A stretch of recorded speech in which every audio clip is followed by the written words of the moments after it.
Se va el año 2012 y permítame no hacer un recuento porque tenemos poco tiempo, sino simplemente repasar algunos aspectos fundamentales de lo que ha sido este año, los déficits, también el haber dentro de una especie de balance y lo que podemos vislumbrar para el próximo año, el 2013.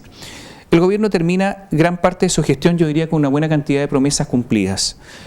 Principalmente el gobierno de Sebastián Piñera prometió tener un buen desempeño macroeconómico. Eso lo ha logrado. Es decir, mucho crecimiento, baja inflación, aumento de la inversión, todo eso lo ha logrado.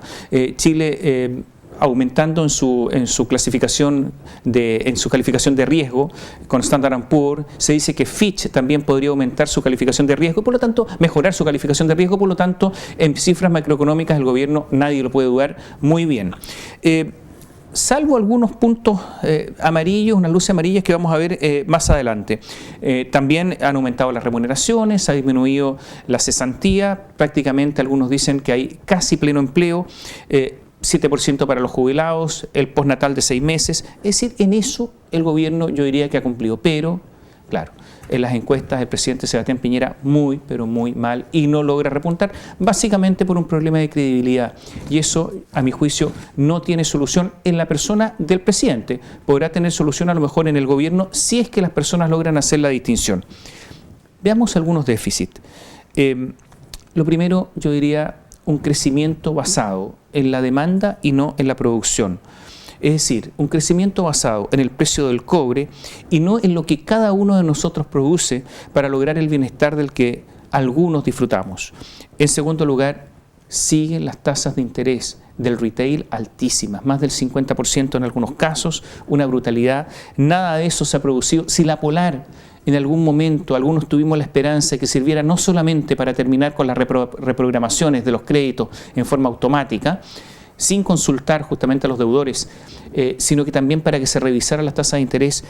Desde ese punto de vista, el caso de la Polar fue una simple anécdota.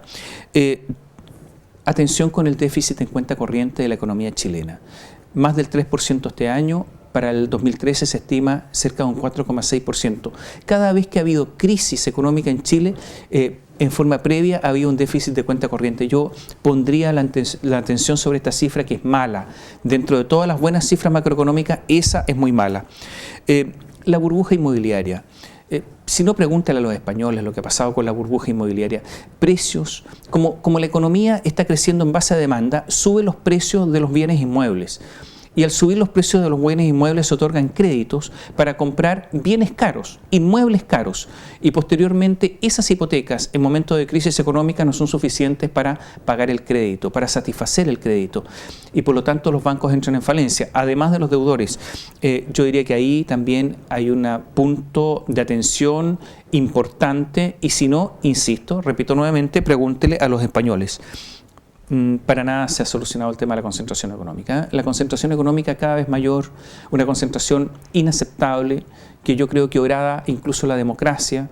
Hay personas con tal poder que hacen lo que quieren, sí, absolutamente lo que quieren en Chile, ante la vista y paciencia de la concertación en su momento y ahora como oposición del actual gobierno y de quienes tienen que combatir todo eso y ponerle un atajo. Se les paga para eso, pero no lo hacen y por lo tanto son cómplices como la Fiscalía Nacional Económica y el Tribunal de Defensa de la Libre Competencia.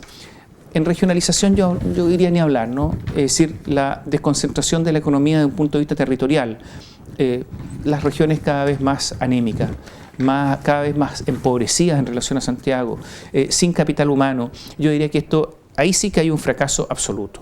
Terminamos el año, un año más sin ley de lobby. El lobby que es una ley que se está tramitando en el Congreso durante una enorme cantidad de años y ¿sabe por qué no sale? Justamente por el lobby. O sea, los lobistas se encargan de no tener ley, de seguir funcionando en forma desregulada, de que esto sea un Far West sin sheriff. Impresionante lo del lobby y ahí está esperando con la ley y los lobistas operando a sus anchas. Terminamos el año también sin un proyecto energético. O sea, es una vergüenza que después de tantos gobiernos, recordemos que fue bajo la época de Ricardo Lagos, que los argentinos cortaron el gas y comenzó la crisis energética en Chile, que no se ha solucionado el tema, no hay un proyecto nacional, hay solamente el ejercicio una vez más del lobby para algunas empresas, soluciones esporádicas, pero no un plan nacional. Yo diría también que terminamos con una educación sin un gran salto. Es verdad que hubo un acto de sinceridad frente a la hipocresía generalizada al cerrar la Universidad del Mar, pero en la educación preescolar, en la básica y en la media, seguimos tan mal como siempre. Hay algunos parámetros que han mejorado, pero un cambio drástico, en serio, donde haya rigor, seguimos exactamente igual. Por ejemplo, sin una evaluación seria de los profesores. El crecimiento económico, el alto precio del cobre, el bajo valor del dólar que permite comprar bienes importados muy baratos, en el retail por ejemplo, que permite a algunos viajar al extranjero y sentirse muy bien, yo creo que tapan un poco, camuflan los problemas que tenemos en nuestro país. Esto que les acabo de decir, que es una pequeña lista de otros muchos que están ahí latentes. El 2013 es un año de elecciones. Todos lo sabemos que en noviembre hay elecciones en nuestro país, tanto presidenciales como parlamentarias. Por lo tanto, yo diría que en la práctica, en este 2013, se termina el gobierno de Sebastián Piñera, es un gobierno ya, un año de conclusión, un año para cerrar cosas, para no iniciar proyectos nuevos, sino terminar los proyectos ya existentes en desarrollo. Y la pregunta, naturalmente, que nos podemos hacer es si este gobierno de derecha, como no había habido ninguno, salvo naturalmente que la dictadura militar, desde los tiempos de Jorge Alessandri, si se va a renovar o no. Si le va a entregar Sebastián Piñera la banda presidencial o a Lorenzo Goldborn o a Andrés Salamán. ¿Y qué va a pasar con Bachelet? Que va a ser candidata, obviamente. Pero claro, uno podría preguntarse, ¿a qué viene Bachelet? ¿Viene a la receta clásica, la ya conocida?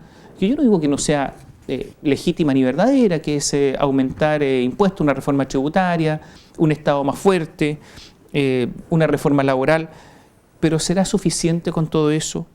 ¿Eso afronta los problemas esenciales de Chile como una educación de verdad en serio y con rigor, una desconcentración económica de verdad para que haya competencia, una industrialización del país de verdad como ocurre en todos los países emergentes, un proyecto energético donde haya un consenso nacional?